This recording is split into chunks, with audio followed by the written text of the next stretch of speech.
General साहब आपकी तरफ आऊँगी। पाकिस्तानी अस्करी और सिविल क़यादत की अगर बात करें तो नए जो इस्तांबुल राउंड है उसके आगाज़ से कबल तालिबान रजीम के हवाले से जो सिग्नल्स दिए हैं, जिनका जिक्र हमने अपने इब्तदाइये में भी किया है, तो उनके तनाजुर में आपको ये मुज़ाकरात कितने नतीजा खेज़ होते हुए साबित होते हुए नज़र आ रहे हैं?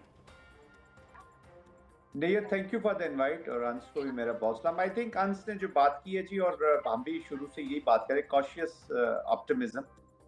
जब नॉन स्टेट, देखिए हम जिनसे डायलॉग कर रहे हैं नैयर, उनकी इन्वायरमेंट को जरा समझने की कोशिश करें। Non state actors with non state actors mindset, governing Kabul for their personal interest more, और फिर जो प्रॉक्सी स्पॉन्सर स्टेट है इंडिया उसका, और स्पॉयलर्स जो बीच में है वो बीच में शामिल हो जाते हैं। उनके एजेंडाज भी हैं, उनके ऑब्जेक्टिव भी हैं, वो प्रायोरिटी पे हैं।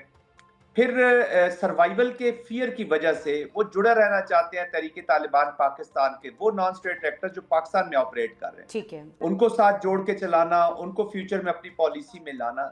कहने का मेरा मकसद ये है कि ये एक ऐसा फ्रेमवर्क है डायलॉग का जो दूसरी तरफ से हो रहा है, जो जिसका स्टेट से कोई इस वक्त ताल्लुक इतना गहरा नजर नहीं आ रहा। ठीक है। जब तक वो अफगानिस्तान का एजेंडा, अफगानिस्तान की महरूमियों का एजेंडा, वहां के लोगों का एजेंडा, 2.5 मिलियन बच्चियां जो स्कूलों से बाहर हैं उनका एजेंडा, जो बच्चे अमेरिका के जहाज के टायरों के साथ लटक के अपनी जान दे रहे हैं, वो मैं फुटबॉलर का जिक्र कर रहा हूँ जो 21 में आपको याद हो जो स्टो आउट होना चाहता था जहाज के जरिए। तो उनके फ्यूचर का एजेंडा अगर तो लेके आए तो फिर तो मुज़ाकरात जनरल साहब कामयाब आपने होने के खुद भी बहुत अभी कहा चांसेस है हैं। कि नुमाइंदा हुकूमत नहीं है जो आवाम की, उनके मसाइल की, उनकी जो वहाँ पर जो फलाह का एक मंसूबा हो सकता है, जो डेवलपमेंट का मंसूबा हो सकता है, उसकी नुमाइंदगी नहीं करते वो लोग जो कि इस वक्त टॉक्स जो में जो बैठे हुए हैं। तो फिर इसका हल क्या नॉट है? एट ऑल, आगे वे फॉरवर्ड आपको क्या लग रहा है? नॉट क्या एट ऑल। फ़ायदा होगा इन देखिए मुज़ाकरात वे का? नहीं, फायदा तो देखिए, मुज़ाकरात के फायदे ना फायदा होने के उस डिस्कशन में हमें जाना नहीं चाहिए। देखिए जी। ये जो कॉन्फ्लिक्ट होता है ना जी, ये नहीं, ये ट्रांसेंड करता है बिटवीन, टॉक्स भी हो रही होती है, मुज़ाकरात भी होते हैं, जंग भी होती है, फिर मुज़ाकरात की तरफ जाते हैं। एंड इज मुज़ाकरात, this whole thing is a complete political process कहलाता है। ठीक तो है। उसके बीच में वॉर भी 30-40% एक चीज होती है जो एनवायरनमेंट क्रिएट करती है to pursue the political objectives. Pakistan के तो पॉलिटिकल ऑब्जेक्टिव्स है कि हम स्टेबल अफगानिस्तान चाहते हैं। हम और इसलिए चाहते हैं कि वो इमोशनल हुए बगैर कि जी मुस्लिम भाई हैं तो कुर्बानियां, और ये अब ड्रामा बहुत खत्म हो गया जी। अब आइडियलिज्म पे हम चीजें लेकर आगे नहीं चल सकते, रियलिज्म पे आगे लेकर चलनी होंगी। और from the point of power आपको बोलना पड़ता है। Power speaks, power brings you stability, power brings you peace. ये न भूल जाएं कि आप मिलिटरीली तैयार ही नहीं है और सिर्फ पॉलिटिक्स से और डिप्लोमेसी से आप चीजें कर लेंगे। मैं ये नहीं कहता कि आप वॉर में मुकम्मल इन्वॉल्व हो जाए और तबाही और एनिहिलेशन कर दें, क्योंकि अफगानिस्तान के लोगों की भी उतना नुकसान होगा। But you have to create an environment for a better table, वरना you are in the menu, you are not on the table, ये याद रखिएगा। तो उसके लिए आपको दोनों चीजें साथ लेकर चलनी होंगी। आप जनरल जो साहब कह रही ना बिल्कुल क्या आपकी करना बात होगा, से मैं देखिए इत्तेफाक करती हूँ, लेकिन कॉशियस ऑप्टिमिज्म की अपनी एक जगह है, उसके लिए जाहिर है हमें इसकी गुंजाइश भी रखनी चाहिए।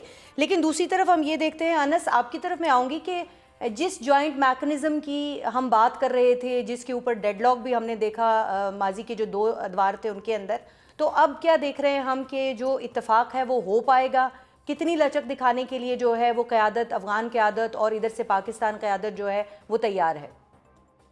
देखिए, पाकिस्तान की जानिब से जो है ये जॉइंट वर्किंग मैकेनिज्म के ऊपर, बॉर्डर मॉनिटरिंग मैकेनिज्म के ऊपर डे वन से सिंसियरली मूव करने की बात की गई है।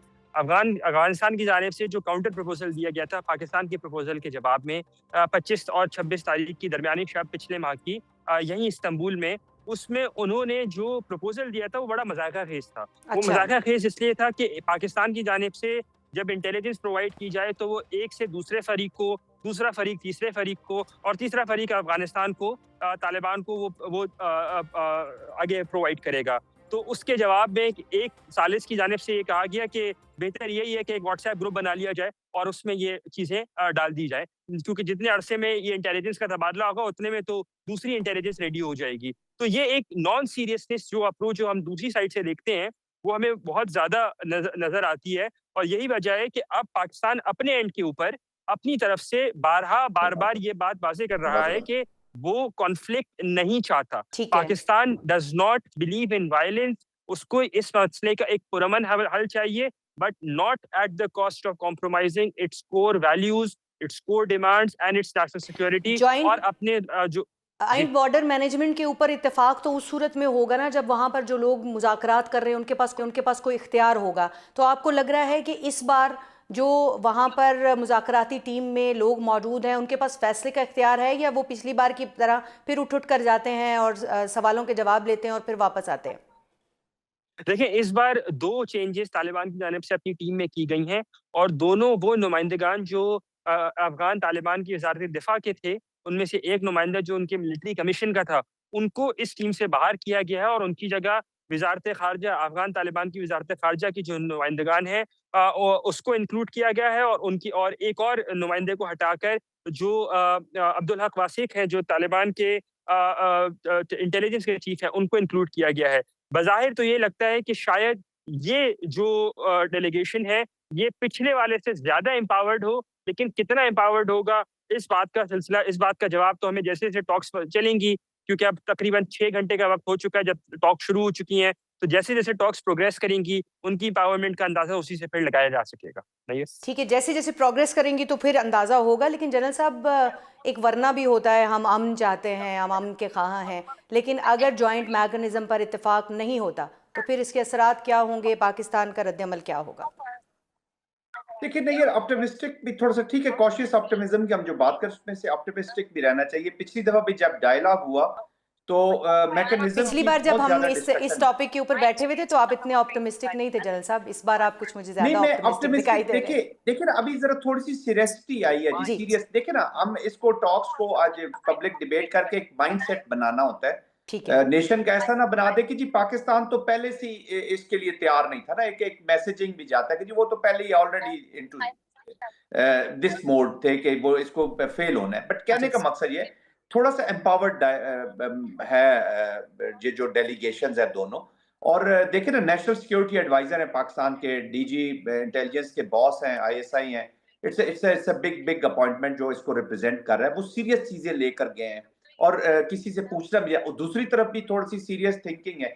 देखिए अफगानिस्तान के अंदर भी स्ट्रेस है, तालिबान इतने भी ना पूरे कंट्रोल में है कि वो पूरे काबुल को कंट्रोल करे। उन्होंने एरियाज बांट दिए हैं कि जो जो जिधर है वो बस फ्रेंचाइज का नाम यूज करे, अपनी पावर को एक्सरसाइज करता रहे, ताकि एक ओवरऑल अपनी एक ग्रिप शो कर सके। जी तालिबान जो है वो पूरे अफगानिस्तान के ऊपर पावरफुल हुए हैं। अफगानिस्तान के तालिबान भी थोड़े से काशियस है कि अगर ये मैकेनिज्म फेल होता है, लड़ाई की तरफ जाते हैं, तो within Afghanistan already there are people, there are groups, there are elements जो तालिबान की पॉलिसी से खुश नहीं है।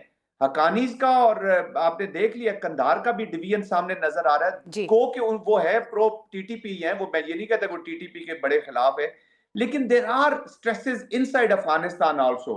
नॉर्दर्न अलायंस भी थोड़ा सा सोच रहा है कि जी पॉलिटिक्स किधर जा रही है, क्योंकि अफगानिस्तान का एजेंडा की रिप्रेजेंट नहीं हो रहा। तो ये देर नहीं लगती नहीं यार, स्ट्रेटेजिक एनवायरनमेंट को चेंज होते हुए प्रॉक्सी स्पॉन्सर ट्रांजिशनल रिलेशनशिप के साथ तो आ गया है इंडिया की, मैं बात कर रहा हूं। जी। कितना उनको पैसा दे सकेगा, कब तक इस पॉलिसी को चला सकेगा, that is yet to be scene.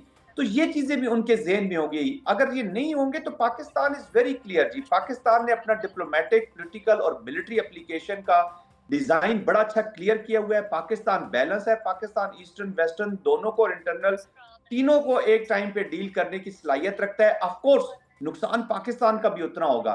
फिर रीजनल कंट्रीज हैं वो वेरी, तुर्किया और कतर भी बड़े डिसअपॉइंटेड थे इनके पिछले एटीट्यूड के साथ। और बाकी ये देखें, अगर स्ट्रेटेजिक विल नजर आई हमें अफगानिस्तान के अंदर के जी हम अब इसको जेन्युइनली एड्रेस करना चाहते हैं, तो ये थोड़ी सी स्कर्मिशेस, एक्ट्स ऑफ टेरर ये चलते रहेंगे, क्योंकि नॉन स्टेट एक्टर्स हैं जी। 70-80 के ग्रुप तो तकरीबन के करीब ग्रुप तो सिर्फ टीटीपी के अंदर मौजूद है, तो उनमें बड़े स्पॉइलर बैठे होंगे। वो इंडिया ने किसी और स्पॉइलर को पैसे देना, वो इवेंट कराता, वो इंसिडेंट्स करवाते रहेंगे, ये चीजें चलती रहेंगी, कोई इतना बिग इशू नहीं होना चाहिए। लेकिन अगर स्ट्रेटेजिक विल ही नहीं है अफगानिस्तान में to put things right with Pakistan, तो ये बेसिकली तो they are doing an anti Afghanistan action. अगर उस पे करने पे सुसाइडल मिशन पे वो चल ही पड़े हैं, not in military domain, economic social domain में भी वो अफगानिस्तान को ले ठीक है। डूबेंगी इनकी ये ठीक है।